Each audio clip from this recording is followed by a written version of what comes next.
Ahoy, and welcome to the Jolly Reader. I'm your host, Captain Book. Thanks for coming along on our new adventure, The Vanishing Stair. It's book 2 of the Truly Devious series. I didn't even say it right. Truly Devious. So today we're going to go over half of the book. Nothing happens, so I didn't want to break it into 3 parts. I'll be covering chapters 1 through 12, pages 1 through 196. If you haven't listened already to the 3 Truly Devious episodes, go back and listen to those so you're not confused, you know what's going on. But if it's been a while since you listened, I have a short summary of the book Truly Devious. So, the part that's in the 1930s. Iris and Alice Ellingham are kidnapped, and Dottie is probably collateral damage. Both Dottie and Iris's bodies are found, but Alice is still missing. Anton Voracek, a known anarchist, is convicted of the crimes and shot outside of the courthouse after sentencing before he is to go to the electric chair. 2 years later, Albert's boat blows up with him supposedly on it and Marsh. Not convinced. Then in 2017, still not 100% sure if that's the correct date, but it's in the current times. Stevie, our annoying main character, wants to solve the Ellingham case and has a pointless love story with a dude named David. After filming in the tunnel that Dottie was murdered in, Hayes Major is found dead there as well. He is apparently killed by dry ice. Stevie accuses Ellie, wrong. When Ellie's confronted, she sneaks through a secret passageway in the Ellingham house and is still on the run. And then Stevie's parents come and take her home away from Ellingham Academy. Oh yeah, and freaking David's dad shows up, who's dun dun dun Edward King. The biggest of Who Cares? Okay, so things to look forward to, even though not a lot happens, is we get to meet Frankie and Eddie, who, if you remember from the last book, Stevie finds that red tin in Ellie's room, and there's like poems of Frankie and Eddie want to blow up the main house or whatever. There's an affair, another secret passageway, and squirrels. Lots of squirrels. That's pretty much the only interesting thing that happens. So, before we get started, I'm going to go on a short rant. This book is hard to read. Like, sorry, not sorry, do not recommend. It literally redescribes everything. Like, every character, I have to rehear everything about them. They redescribe the dining hall and what it looks like. It's like, I read the first book, and I just want to know, like, do regular people not binge read books, or when a new book comes out, they don't go back and read it? Because I don't need this much refresher. Also, it just feels like they're trying to write an epic novel and they putting in filler. And the other thing that's super annoying, which you're going to find out throughout this, is we find out things, the last book did this too, from the 1930s, and then like Stevie figures them out, and it's supposed to be like this aha moment, but it's not, because us, the reader, already know. So get ready for that. So the book starts with the map of the school again, which so far has been pointless, and we get to hear the riddle that my husband figured out 10 years ago again. Where do you look for someone that's never really there? Always on a staircase, but never on a stair. It's the portrait of the family. We know. We still don't know. They haven't told me this part of the book, but you and me, we know. The Jolly Reader knows all. Anyways, if you can't tell, there's going to be a lot of palpable salt in this episode. Okay, so that was the riddle that was found on Albert's desk the day of his death, October 30th, 1938. Big who cares? Let's get to the book. So the story starts... Okay, I will say, though, the parts from the 1930s in this book are like kind of interesting, but it doesn't happen a lot. So we're starting April 13th, 1936, 9 p.m. This is right after Dottie. I think Dottie's already murdered at this point, or she's like over at the dome. She's about to be murdered, if anything. So Mrs. Nelson is like the house mistress of Minerva. It's basically 1936 pics. And she's asking everyone where Dottie is. And then we meet Gertie Van Covoren. No idea if that's right. She's like supposed to be the richest person ever, and she's not a fan of poor people. She got Titanic syndrome. Anyways, her dad owns a casino where they drink, the rich drink and do other things, ... Which, like, this is from, we're about to meet her, Frances Josephine Crane, Frankie, from the poem Hello. It doesn't say that, but I'm saying that. So it's from her perspective. So she talks about how, Gertie's family, like, this stuff happens at the casino, but her and her father don't know that, and she's like holding on to that information for blackmail at some point. I don't know. It's kind of weird. Anyways, she likes secrets and is a bit of a detective herself. So Mrs. Nelson thinks that Dottie lost track of time at the library and plans to like call the library and check. And Frances tells us that she saw Dottie hurrying into the woods a few hours prior, which we know Dottie goes to the dome. And she doesn't tell anybody because she thinks that Dottie's entitled to her secrets and like everyone should have privacy, whatever. So Mrs. Nelson takes a phone call and Frances, I'm just going to call her Frankie because we all know it's supposed to be Frankie from the thing, listens in and hears something about the police. And then Mrs. Nelson sends everyone to bed and heads to what I assume is the main house, which I think I'm wrong about that. But anyways, oh no, maybe she does go to the main house. So then she returns 2 hours later and Frances sees her head towards the spiral stairs at the end of the hall. So it's just the staircase that goes up to the boys' rooms or whatever. But at this time, it's all girls. Anyways, so Frances gives her a 10-minute head start before following. And there's a secret latch in the floor behind the stairs. So the stairs in the back of Minerva are spiral. And then it looks like there's a wall behind the spiral in the back. But there's really like a place you can slip in. And then there's a latch on the floor. And then there's like a dark tunnel underneath. So Frances goes into the dark tunnel. So then we skip to a Bat Report exclusive.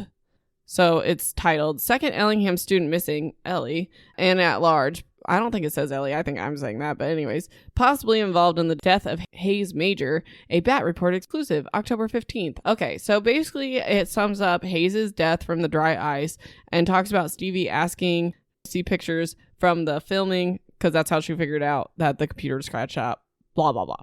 It also talks about Stevie accusing Ellie of writing the zombie show and being involved in Hayes' death. And it talks about Ellie escaping from the main house through the secret passage, which is in Albert's office. That's the one Flora used, blah, blah, blah. Germaine asks some valid questions, so I guess I'm going to read those. Hold on. I didn't think I was reading this episode. I'm just going to read this paragraph real quick. This reporter has to ask, where could Element Walker have gone that night with no supplies, no phone, no car, and no preparation? Ellingham Academy is on a remote mountainside. How did she know about the passageway? Was she even involved in Major's death, or did she leave out of alarm? Her disappearance has raised even more questions in this ever-evolving case. I agree. I agree with all those questions. I don't think she was involved in Hayes' death at all. Okay. So now we're on to chapter 1. Can you believe it? I have, at the top of my notes, this book summarizes the last book a ton to the point of being unreadable. For example, it literally describes Nate all over again from his age and the book title of it that he previously wrote. He is a main player, we know. Go back and listen to my previous episode because it will take me 10 hours to re-explain everything. Sorry, not sorry. Okay, so Stevie's back at home. I don't remember where she lives, nor do I care. She got pulled from school when Ellie went missing, and then Germaine wrote that article, so her parents were like, oh crap. Dead people. Okay. Stevie's been hanging out at a coffee shop explaining what the tin that she found in Ellie's room contains. So I'll just list it, whatever. A feather, a blue cloth square with silver, blue, and black beads, partially used lipstick, an empty pill bottle, the photographs of the kids pretending to be Bonnie and Clyde, and not mention the U.S. cut out of letters, which I don't know why they didn't include that because it's supposed to like point to as a Truly Devious letter. And then the poem that they wrote, which I guess I can reread that, I suppose.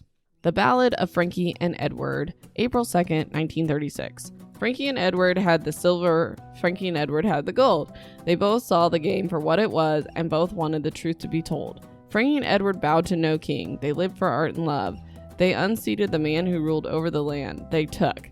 The king was a joker who lived on a hill and he wanted to rule the game. So Frankie and Edward played a hand and things were never the same. Okay, cool. And then I only read that because it talks later about the Truly Devious letter and like why they wrote it and stuff. So then Stevie reminds us that Leo, who's the artist, that's Albert's friend, was probably talking about these two kids in his interview, which they give us a refresher, which I'll just go to that because when they first talked about it, I didn't think it was important because like half the stuff in this book's not important. So this is him talking about the kids. You see them all milling around, you know. Albert opened this place and said he was going to fill it with prodigies, but fully half of them are just his friends' children and not the sharpest ones at all. The other half are probably all right, if I'm being fair. There were one or two others that showed a bit of spark, other than Dottie. A boy and girl, I forgot their names. The two of them seemed to be a pair. The girl had hair like a raven, and the boy looked a bit like Brian. They were interested in poetry. They had a little light behind their eyes. The girl asked me about Dorothy Parker, which I took as a hopeful sign. I'm a friend of Dorothy's. So the poem, the ballad, or whatever they wrote, is based off of, I believe, Dorothy Parker's poetry. They're so obvious that it's them. I don't know how anyone didn't figure this out. We'll get into that later. So anyways, Stevie's looking through interviews from the time, and she can only find interviews from Gertie claiming to be Dottie's BFF, but we know she hated poor people. So then Nate calls her and talks about how Janelle is focused on school and in love with Vi, and how David, well, nothing. He's just there, I guess. And then Stevie drones on about how she made out with David several times. It was twice. And once it was just like kissing, not making out. Like, hello. This isn't accurate. We are liars all over again. I'm over it. That was the worst book ever, but this one's like coming in close second. So her mom calls her, tell her to come home, and they have a visitor, apparently. ... Chapter 2. So Stevie describes a visitor as the devil. It's Edward King. Calm down, little girl. Like, he's being perfectly pleasant. I don't even know why she hates him. Like, I'm not saying he's not a trash human being, and I'm sure we're going to find out he's like involved or something. But the author / Stevie gives us no reason to hate this person. So she just like wildly hates him for no reason, and it's really weird. So anyways, Edward King wants Stevie to go back to school, and he tells her parents he convinced the school to put security cameras up and wire the whole place so nothing bad will happen, and he's offering to take Stevie there himself via private plane. He tells Stevie's parents that he doesn't blame the school because the kids should be held personally responsible and not steal locked up chemicals. He basically says they're all adults, 17, 18, whatever, and these are all very valid points if it was an accident, but it probably wasn't. But Stevie cannot stand logic, so she's like, I hate him, he's stupid, meh, I'm immature. So Edward says he wants to send Stevie back to school because it's the right thing to do and as a reward to her parents for helping him so much. Stevie tells us that's a lie, but nothing tells us that's a lie. I mean, obviously I'm assuming for the plot of the story it is, but like there's no proof within the book that he's lying about that. So anyways, he's probably garbage, but the way it's written, it just seems like she's being hateful. Okay, so we're back to 1936. April 14th, 1936, 2 a.m. Frankie's in the tunnel. She counts her steps. It drones on forever. Who cares? Anyways, she comes up at the statue that heads to the Apollo house, which is where Edward Pierce Davenport lives. That's her boyfriend. They are in love, and they're planning on like Bonnie and Clyde, robbing banks and running off together. I don't know. It never happened. So anyways, Frankie loves explosives. They explain that later. And Eddie is a troublemaker and a good lover, apparently. Like, holy moly. And then it talks about how he's like out in the middle of winter in shorts and stuff, and he can't feel pain. Totally don't know if this is even relevant, but I think it's like that disease where you literally cannot feel pain, like your nerve endings aren't functioning properly. But I don't know if she just means like he's so emotionally whatever that he's like does not feel pain. But anyways, Frankie tells Eddie, he like sneaks out his window, that Dottie is missing, and he seems indifferent and just like starts to get like tries to get in her pants, and they're like about to have sex in the woods when they see Albert walk by, but he doesn't see them, obviously. So they follow him to an incomplete pool house. It's like an empty pool indoors that's not done being built, and they see Albert embrace Miss Nelson, her house mother, Frankie's house mother. So Frankie assumes an affair. I do too. They don't say it, but like obviously. So Albert tells Miss Nelson that Iris and Alice were kidnapped, and then he also mentions the Truly Devious letter, and Frankie's like, I'm gonna throw up, holy crap. I think Eddie's like snickering about it. Albert tells Miss Nelson the kids will be leaving school and she should meet him at the apartment. So also like affair, hello. He gives her a gun for protection, I would assume, and then Miss Nelson leaves, and then Albert sobs for a moment and then leaves, and Frankie and Edward are hidden this whole time. Chapter 3. Edward King takes Stevie back to Ellingham on a private plane as promised. There's a lot of recap in this book, blah, blah, blah. The only new information is that Edward landed at the school after Ellie escaped. Obviously, we know that, landed in the helicopter. But after that happened, David and Stevie started like ignoring each other until her parents took her home a day later. or later that day maybe. Anyways, on the plane, Stevie hopes the plane would crash, killing them both so she could save the world from his corruption. Like, what corruption? We don't even know. It's so weird. I hate her. This book's unreadable. Okay, Stevie asks him why he's bringing her back to Ellingham. And Edward says, because of your parents' hard work and ... Edward likes having you there. And Stevie's shocked that David could I said Edward. I meant to say David likes having her there. And Stevie's shocked that David could possibly like her. Dude, you guys made out. Like, stop being a freaking idiot. Okay, so how are you a detective if you can't even figure out that the person you made out with likes you in some capacity? Jeez. Okay, Edward says that David's been kicked out of a ton of schools, but was doing well in Ellingham until she left, so he started like skipping classes and making trouble. So Edward asked if Stevie could just like be friends with David, even if she doesn't want to, so he can stay in school and graduate. And he said anything more than that's like her personal business. He's not suggesting romance, just like keep him at school and basically just be like decent to him. I don't know. She agrees, but David is going to be so mad when he finds out about this. And she's all mad he lied about his parents, and then she's going to do this manipulative stuff. Like, ridiculous. Chapter 4.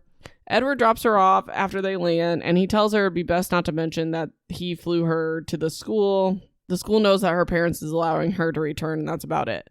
So she takes a taxi until she meets up with Security Larry, who's going to drive her the rest of the way to the school. And basically the best quote of this book is Larry, who says, "You want to solve crimes, Stevie? You can't act like you're smarter than everyone around you and do it all on your own." And it's like, well, good to her. She hasn't even told anyone about this stupid tin. I don't even know if David knows about it, honestly. So anyway, she has another panic attack and breathing exercises as she walks back to Minerva. If this is supposed to make me feel sympathetic for her, I don't. Anxiety is real, and Stevie sucks. I don't know why, but the panic attack stuff throughout this book is like super triggering to me because it's like not realistic and it's pointless, and I don't know, just give her a fake leg or something if you want sympathy. Okay, so she returns back to Minerva, and Pix and Janelle are obviously ecstatic to see her. Janelle drags Stevie to see Nate. He's happy in a moody kind of way. Stevie glances at David's room. Nate comments that David isn't home, or maybe he is, but I wouldn't bother. And while Stevie's unpacking her room, she asks Janelle and Nate, like, what's going on with David? And they say he's gone full weird. So he does screaming meditation at like 5 a.m. He sleeps naked in various places around campus, and he's talking to the sun, which, like, in my opinion, he's just trying to get kicked out of school. It's not working. So anyways, Stevie recalls the projection above her fireplace of like the second Truly Devious letter or whatever before Hayes' murder, but she can't remember what it said. She just says it says something about Alice and something about laying in a field. She speculates who could have written it. I really should just go back and like read it because I don't know why I can't go back and read it, but she wonders if David did it as a joke and Ellie as an art project, and Ellie's still on the run, just so we know. I think I'm going to go back and look at that letter real quick. Okay, this might be cheating or whatever because it's only shown it to us once, but I'm rereading the one that was projected onto Stevie's wall. Riddle, riddle on the wall, murder comes to play a call. A boy in a lonely field, will its secrets be revealed? Or the lady in the lake, will she give the lucky break? Alice, Alice, where are you? Won't you give a single clue? The detective's here, it's time to play. Truly Devious lives another day. So the lonely boy in the field is not Hayes, obviously. He was found in a tunnel. Interesting. Okay, so then we see the Truly Devious letter, the original one. How many times is this? 5, maybe? Should I read it again? I really don't want to. Whatever. Bombs make a splendid noise. Something about boys. Ha ha, Truly Devious. You got it. Just go back and listen to the 3 other episodes I read it in. Okay. So she mentions the U.S., the word us, cut out in the tin and how the students were involved. Duh, I knew that already. Still doesn't mean the kidnapping of Iris and Alice, just means they wrote a Truly Devious letter. And then she also mentions for the millionth time that this is the first real clue in 80 years, but she tells no one. Who cares? And then she randomly just goes to talking about her body aching for David. And this is kind of funny. So I was telling my husband this because I was super annoyed. And he's like, I really hate the term, like, my body's aching for you. And he goes, if you're in pain, you should go to a doctor because love doesn't feel that way. Okay, anyways. We're just gonna skip over the stupid she wants David and how hot he is, whatever. But she doesn't go to him, and she wants to avoid him because Edward King is making a mockery of their feelings for each other. The biggest of who cares? So, This part might be super pointless, but buckle up for the next 5 minutes. So it's like an article on crimestuff.com. Super clever, you know. And I wonder if it's a real website. Now we gotta look, don't we? It's not. There's just a couple words not in English. Okay, anyways. So on crimestuff.com, there's 5 legends of Ellingham Academy. So I'm just going to sum them up. So the first legend is Alice in the Attic. Albert orchestrated the kidnapping himself as a game, which I have mentioned maybe. After Dottie and Iris died, he hid Alice in the attic. When she became too old to stay hidden away, she killed herself. Her ghost haunts the main house. And I said no, because Albert supposedly died 2 years later. Who would have taken care of her? He did like order clothes from her like every year old she is, but still, I'm not convinced. The secret of the lake. Iris had a breakdown and drowned Alice in the lake. Dottie witnessed it and they killed her for it. The kidnapping was made up as a cover-up. Albert hid Iris away and drained the lake. Iris killed herself eventually. All 3 are ghosts around the lake. Stop bringing ghosts into these books. You know I hate that. The sunken treasure. After Iris was found, Albert took her jewelry and dropped it in a weighted box in Lake Champlain. Big who cares even if he did, unless someone finds it and claims to be Alice or her child to claim the Ellingham fortune. Still don't care. Heir to the throne. Rumor that Albert rewrote his will. Anyone who wasn't involved, this is what the will supposedly said, that could find Alice dead or alive would get the Ellingham fortune, which is worth over $2 billion. Again, who cares? The kidnapping that never was. It was all elaborate game. No one died. Dottie was an actor. They ran off together when Albert faked his death. No, this didn't happen. They found Iris's head. Or they found her whole body. Anyways, no, not faked. They also found Dottie's body. Someone died, even if that was true. Okay, so what's the point of these legends? To waste my time and make the book longer. Pump up someone's ego. Kind of harsh today. Just saying. Okay, chapter 5. Stevie, Janelle, and Nate are walking to brunch. They note the new security cameras that Stevie knows Edward King has put in, but no one else knows, like, that it's privately put in by someone. There's a memorial with flowers and notes and stuff for Hayes. The author redescribes every character and their significance from the last book. Skip. Vi comes in, and Vi and Janelle are kissing and in love and all that. And Nate asks why Stevie's parents sent her back. She straight up lies and says she doesn't know why they let her come back to Ellingham. I don't know. Seriously, who cares? And then she says she has to go to a meeting with Charles to get everything set up for her return. Okay, so that was like, I don't know, 30 seconds of your time. That was literally an entire chapter of my time. Horrible. Okay, April 14th, 1936, 3 a.m. Eddie is babbling on about dark stars aligning, and Frankie tells us that he takes his poetry too far sometimes and gets caught up in symbols and characters in his head. Frankie is concerned that their Truly Devious letter is caught up in this mess of things that they aren't involved in, or at least she's not. We only hear from Frankie's perspective, and she's like truly shocked by Dottie's missing and the kidnapping stuff, but like to me, that doesn't rule out Eddie. So Eddie wants to leave the school now and start their plan of running off because they were going to like blow up a car and then escape the school and then be like outlaws, whatever. Basically, there's 2 kids in love that want to like run off and be in love.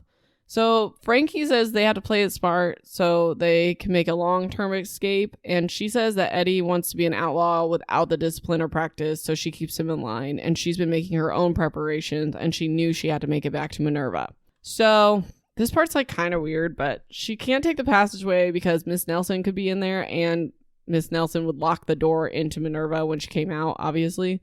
So Frances sneaks around campus, and there's a bunch of security guards with shotguns, which she kind of makes seem normal, but also she doesn't want to die. And she's worried that since they're like the kidnapping and stuff, they're on high alert. So if they see her, they would probably just shoot at anything without asking questions. So she sneaks around. This takes like 10 hours in the book. She makes it back to Minerva and sneaks through Dottie's window, which is cracked because obviously Dottie sneaks in and out as well.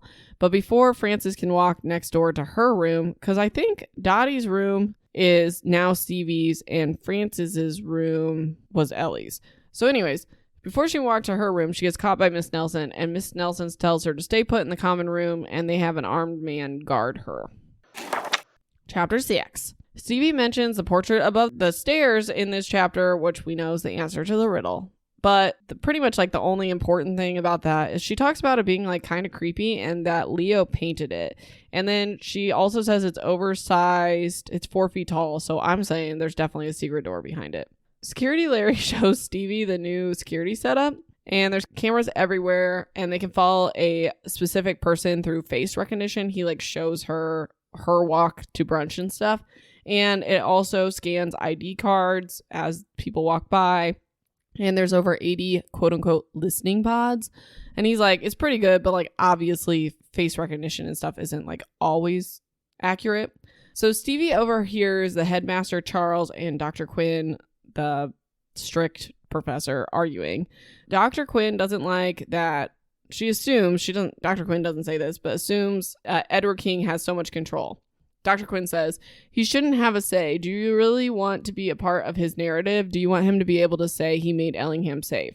Charles says it's the least useful and hopefully like Edward King will leave them alone. And then Dr. Quinn calls out David for not being much better than his father. And Charles defends David and wants to help him become a good person. Dr. Quinn demands a board meeting about this whole situation when Larry announces that Stevie's here to see Charles. So just kind of like a side note, because I'm assuming this is going to be important. Charles' office is in Iris Ellingham's old dressing room, which we know like Flora went to steal that jewelry or whatever. So anyways, my next note says, Stevie, did you really make the first major break in the Ellingham case in 80 years? I haven't noticed because you've only said it to the audience like 8 times in the past 90 pages, but you refuse to tell anyone. That's how annoyed I am. I rant in my notes. So this also might be pointless, but they mention that Charles had taken a green clock that I'm pretty sure it's like a mantle clock from Albert's office and moved it into his office. And the only reason I mention this is because if I've learned anything from the very first Nancy Drew book is that there might be a will hidden inside the clock. That's like the whole plot of the first Nancy Drew book. Spoiler alert. So anyways, Charles tells Stevie that the author of Truly Devious, The Ellingham Murders, Dr. Irene Fenton, conveniently works in Birmingham and is looking for a research assistant. I don't want to say this, but I'm going to. This book drones on about the writers so much. And it just comes off as like pretentious egomaniac. Like writers are so great and they're just like, it takes all this effort to write a book, whatever. Then write a better book. Anyways, I'm very sorry, but I'm not. Anyways. Okay, so Stevie's gonna like meet with her the next day and she's supposed to organize and research and fact check for Fenton. She just likes to be called Fenton, so that's what I'm gonna call her. So anyways, then Stevie goes to talk to Kyoko at the library to learn more about Frankie and Eddie. And this is the part I was talking about at the beginning. It's like really annoying. So Stevie looks through these pictures and she finds Frankie and Eddie in the yearbook and she's like, oh, they're really rich. They're in fur coats and stuff. And then she finds Dottie and she's like, she's really poor, blah, blah, blah. There's like something here. But it's like, we already know this from the first chapter. Like, I don't have to sit here for 10 minutes while Stevie figures this crap out since you already told me about it. You're wasting my time. So I'm about to waste your guys' time to tell you what happened. So it was like the first school year, 1935 and 1936. It was a trial year for the school and it's incomplete because they sent everyone home. And the first full year of the school was 1938. So she finds Frankie's section and it just says Frances Josephine Crane, New York City, birthday February 15th, 1919, interest, chemistry, film, ballet. Then she finds Eddie's Edward Pierce Davenport, Boston, birthday November 12th, 1918, interest, literature, opera, art. We already know this. Same kids from the other part. Is this supposed to be like an OMG moment? Because it's not. So anyways, Stevie asked to see the book records because the kids could order books for the school to go get for them. And she noticed that Frankie is the one who requested like all the detective magazines. And then she's like, these magazines were never returned. Frankie could have used them to cut out the Truly Devious letter. Who cares?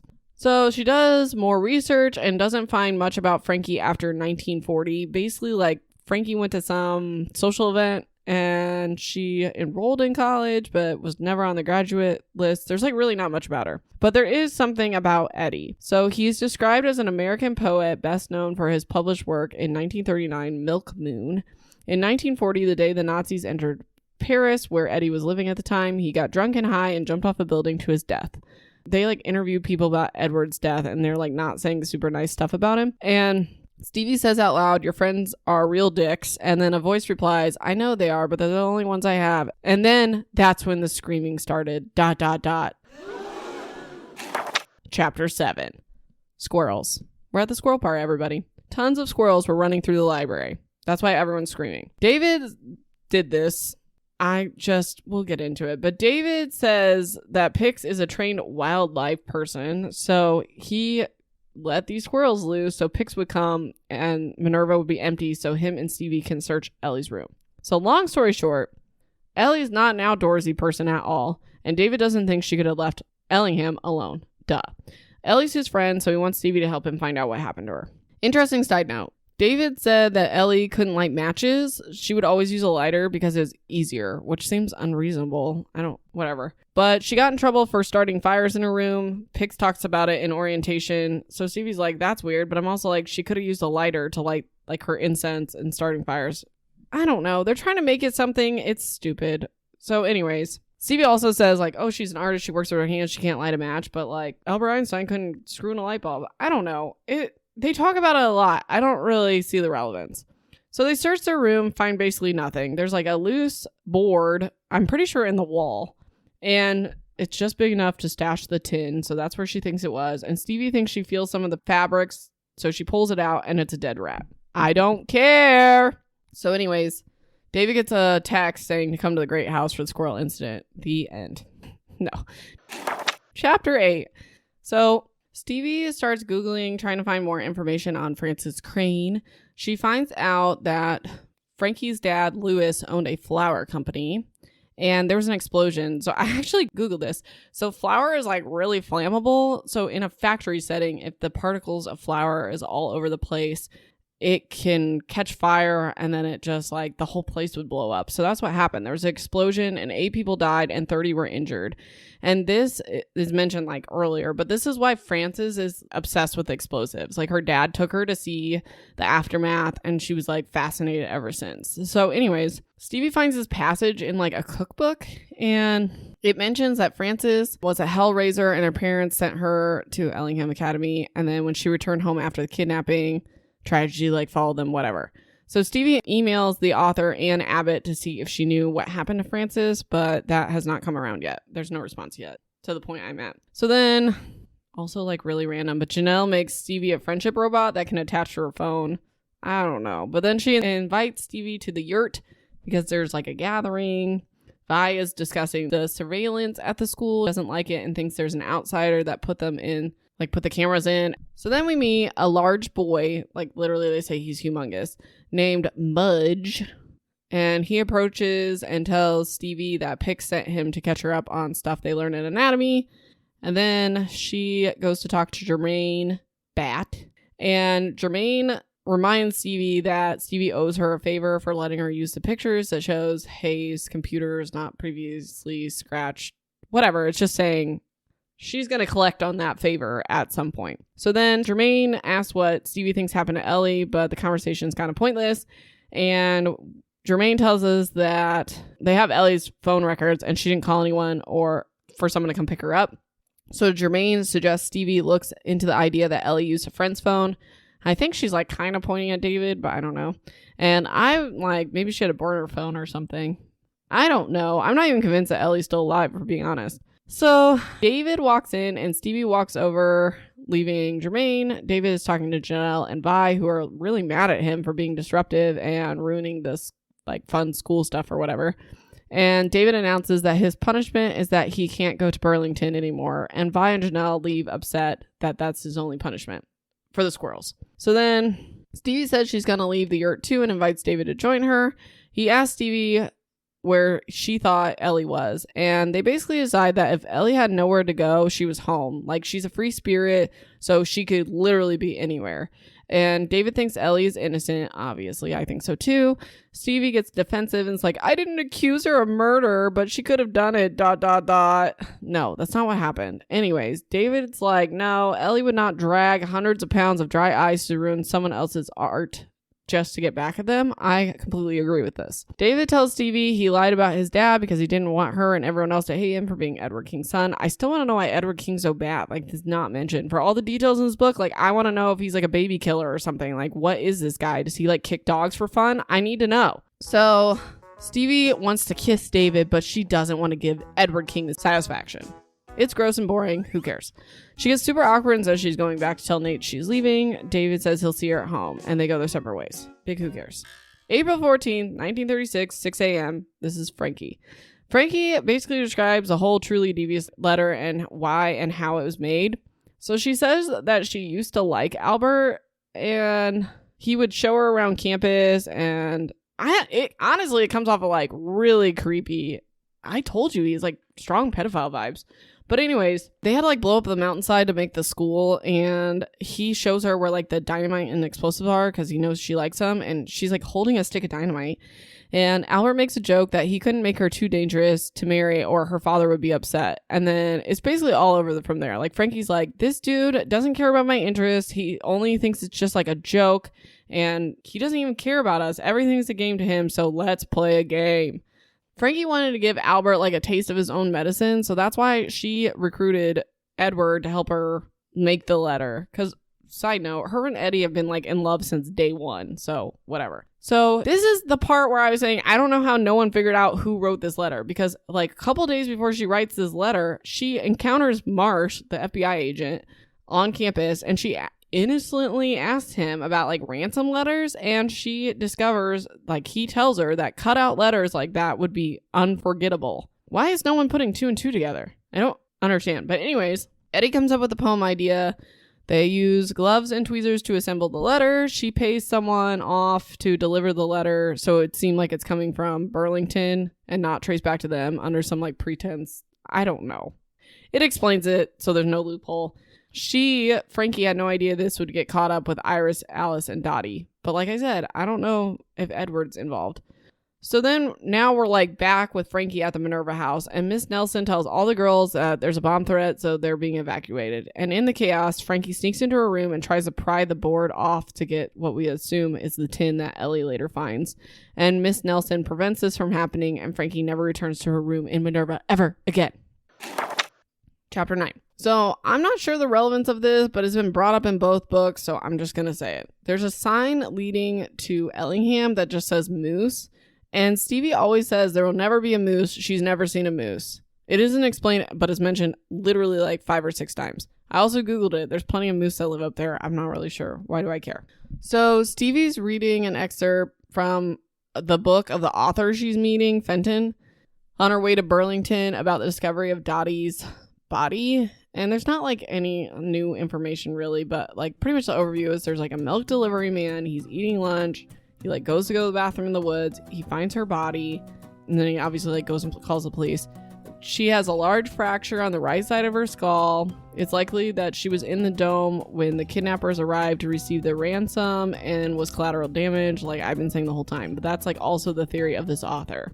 So Stevie gets to this like coffee shop or whatever. She meets Dr. Fenton, the author. She's a hot mess. Basically what Stevie's going to be in 20 years after obsessing over this case. It's pretty clear that Fenton's like an alcoholic, but it takes Stevie like 10 years to figure that out.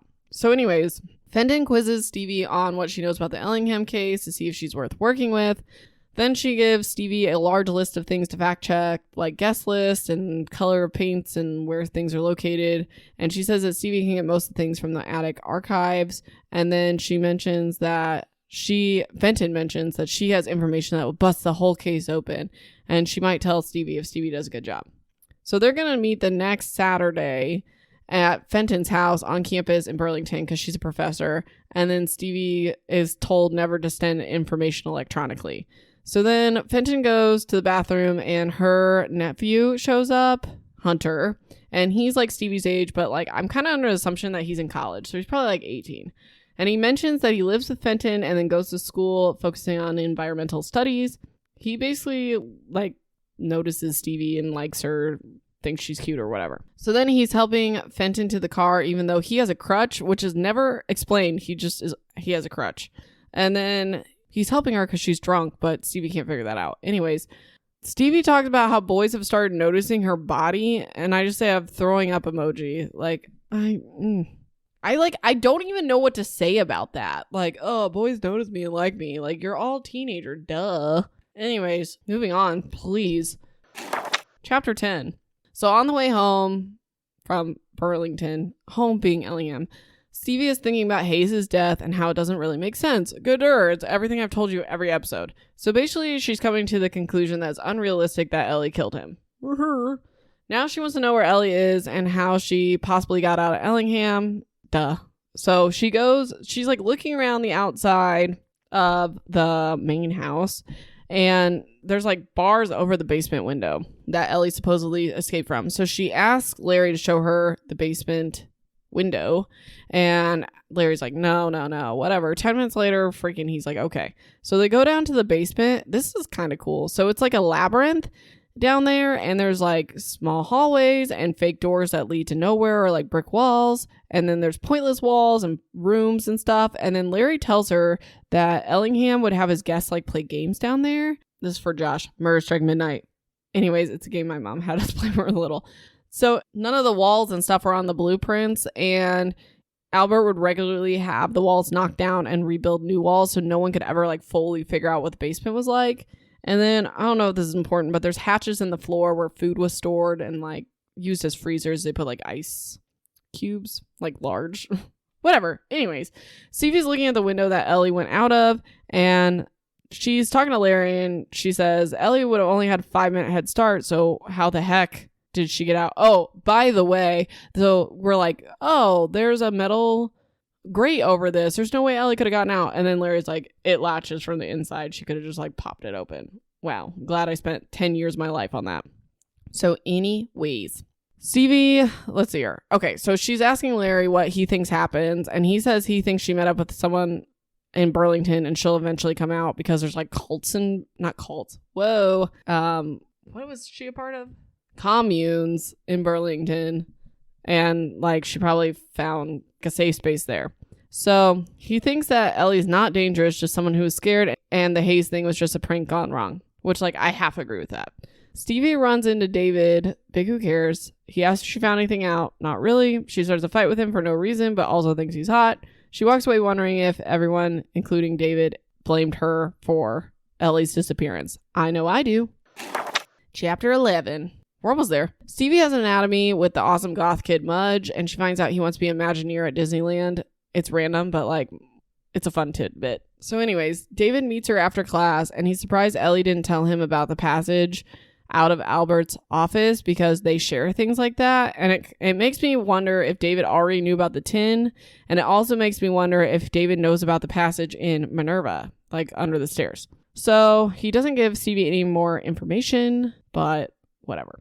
So David thinks Ellie hid when she first got out of the main house, but he doesn't know how she could have fully gotten out of Ellingham after everything was locked down. Stevie goes up into the attic, and we hear the riddle again. Where do you look for someone who's never really there? Big who cares?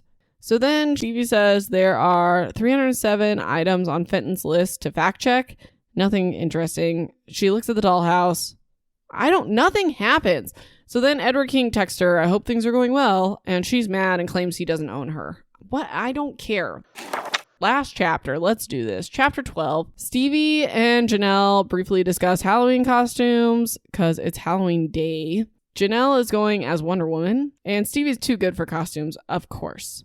And she's so insulted when Janelle suggests she goes as Sherlock Holmes. You don't just go as the greatest fictional detective. Instead, she's going to go as another fictional detective who's the main detective in Agatha Christie books, because that's acceptable. I don't understand Stevie's logic because she doesn't have any. So anyways, Halloween day, Stevie goes to Fenton's house. It's a hot mess. It smells. She's alcoholic. Whatever. Fenton starts going over Stevie's list that she completed, and then Hunter comes in because Stevie's like in the kitchen. They have a perfectly pleasant conversation. He mentions that he applied to Ellingham but didn't get in. Fenton calls Stevie back in and says that they can work together for real because Stevie's serious about the case. Fenton tells Stevie never to put anything online because it's no longer yours. Okay, then Fenton, I'm going to rant for 5 hours about this. So Fenton hands Stevie a court transcript from the Voracek trial and his testimony from Marion Nelson, that's a house mother in Minerva. Mrs. Nelson noticed Dottie's missing around 9 p.m., but was not informed about the kidnapping until the morning by the bodyguard. We obviously know this isn't true because she meets with Albert. Then they interview the telephone operator from the night of the ransom calls. And the only new information is that Mrs. Rose Peabody, a friend of Iris from New York, called twice, which was unanswered, obviously, because she was already missing at this point. Then the operator, Margot Fields, barely identifies, like, kind of sort of Voracek as being the voice of the ransom calls. I don't know. It's stupid. It's like basically the prosecution is like leading her to believe that it's his voice. So here's the part I'm going to rant about. So Fenton points out that Miss Nelson claims to not have known about the kidnapping until morning, which we know is not true. Who cares? So Fenton at one point interviews Gertie Van Covorden. I don't know. That super rich student. Gertie says that Miss Nelson received a call right before 10, and the interview with the telephone operator, she evades this question. They're like asking her if there's any calls between buildings at the time, and she just says the lines were generally quiet in the evenings, which was normal. So Gertie swears that there's a tunnel in Minerva that's used by another student, which we know, obviously. And then Fenton wants Stevie to find the tunnel to prove this theory, but she won't tell Stevie what this theory is or whatever, the Minerva House one. As she's leaving, Hunter offers Stevie his phone number just in case she wants it, ... because she's working with his aunt, ... He clearly likes her. Okay, on to my rant. So it's about the court transcripts. I'm pulling this up because I'm mad. I talked about this for like 10 hours with my husband too. Okay, so Stevie and Fenton claim there's a discrepancy because there was a phone call.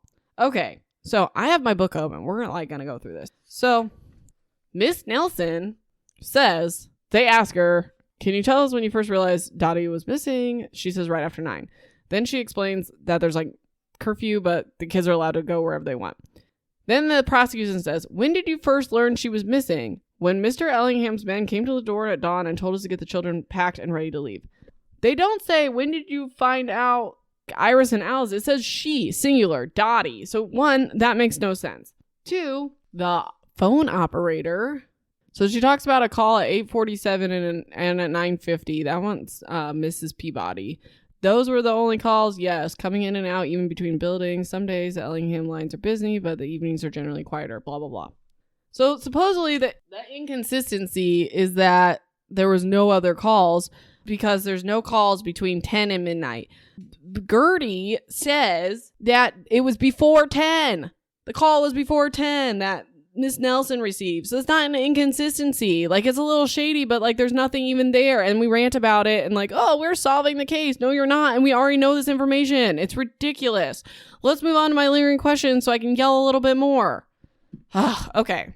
First lingering question, which is also my husband's lingering question. Why do I care about any of this? Nothing happens. Why are we still reading these books is what he said. So we know there's a tunnel in Minerva, because we know that Frankie used it, and we know that Albert's probably having an affair with Miss Nelson. Big who cares? That's a whole phone call thing.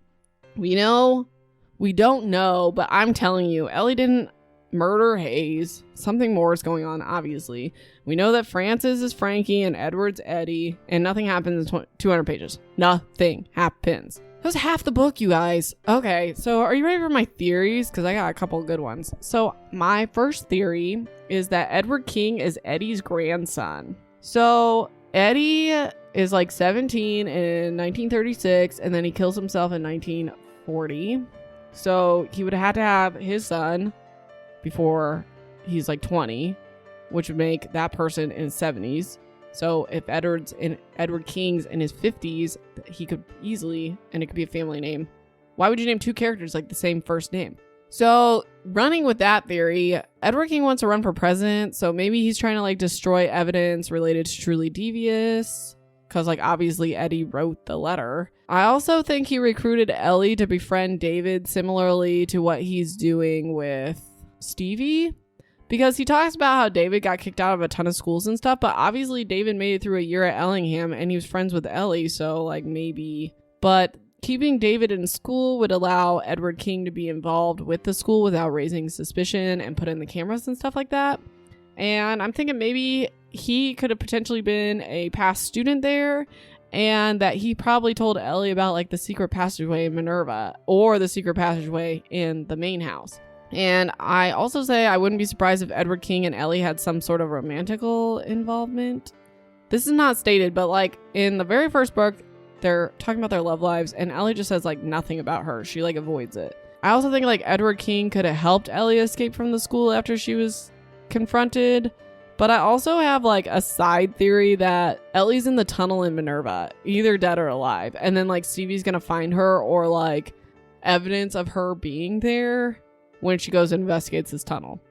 And then I think that Ellie may have blabbed to Hayes about the whole Edward King thing. If this is like, this theory is going off the rails, but then Hayes may have blackmailed her to help him with his homework and the YouTube thing, or she liked Hayes and like blabbed willingly, but either way, this would be like motive for his death.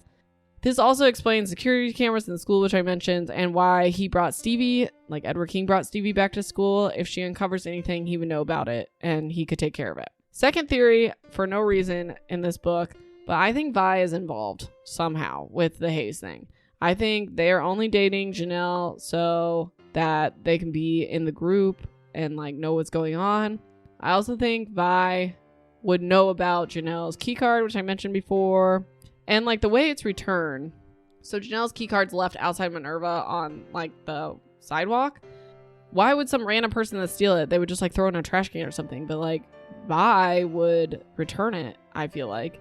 And I think Vi is feeding information to Jermaine because Jermaine knew about the dry eyes before it was even announced and wrote about it. So if Vi stole the dry eyes, she could have told Jermaine. I also think like another red flag is like Vi is overly nice and they are trying to stay into the Minerva group, get information and stuff. And I also think it's concerning that Vi is overly worried about the cameras and wants them out of the school. Why would you want that if you're just a normal person? Another semi-theory is I think that Headmaster Charles knows some things. He's overly nice and less suspect than Dr. Quinn, which is always like a red flag in books and movies.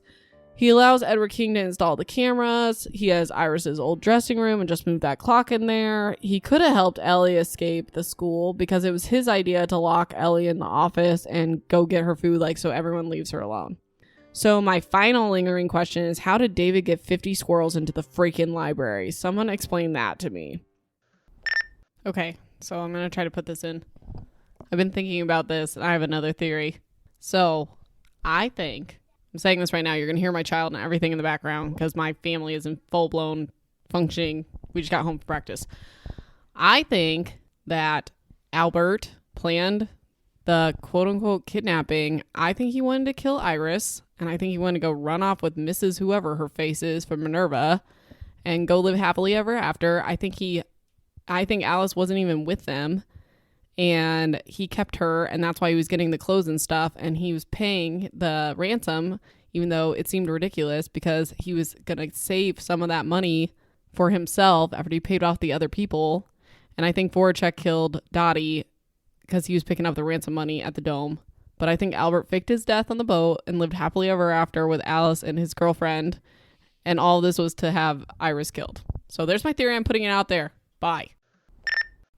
So in closing, as always, thank you for listening. You can find me on Instagram and Facebook at the Jolly Reader Podcast, where you'll find pictures of lots of snow and my cat. Subscribe so you can instantly download the next episode because we'll be covering the last half of this book next week. If you're on Apple Podcasts, please leave a review to help my other crewmates find this podcast. And also share with everyone. If you're still in lockdown, I'll give you something to do. You can discuss how ridiculous all this is. I would appreciate it. Stay tuned for your weekly dose of secondhand embarrassment via the outtakes. And I want to say to my husband, happy engage-iversary to us. 7 years ago, we got engaged after 10 months of knowing each other. And then 2.5 months later, we got married. So happy engage-iversary. So I will talk to all of you next week for part 2 of The Vanishing Stair. Until we sail again, this has been The Jolly Reader. Bon voyage. Hey, you made it to the outtakes. Let's go. Let's do it. Is this working? Testing. Okay. My daughter made a party hat and I was messing around with it. My husband wants me to record this like sound thing for it. The biggest of Who Cares? Hope that worked. That's ridiculous. Okay. Let's try to record for real. Wow, computer. Probably should mute my computer if it's going to be loud and obnoxious. Okay. I wish I would stop stumbling over my words. Did she know about the passage? Excuse me. Okay. Okay. 14. Hold on a second. Anyways. anything more than that is like her. I just slammed my hand. Sorry. Hold on. Let me go let him out. Anyways, okay. My dog needs to stop barking. Sonny! Stop it! Champlain. Plane. Rumor that rumor. I cannot talk. Security Larry. My house smells like bacon. Oh my gosh. It smells so good. Okay. So he shows Stevie. Oh no. I already said that. Anyways. It's really hot in here. Davy. Holy moly. So then Stevie starts going, or no, I'm sorry. Called twice. Ow, my elbow. Says, hold on. Let's see here. Blah, blah, blah. I am Allie, and you are listening to my mom.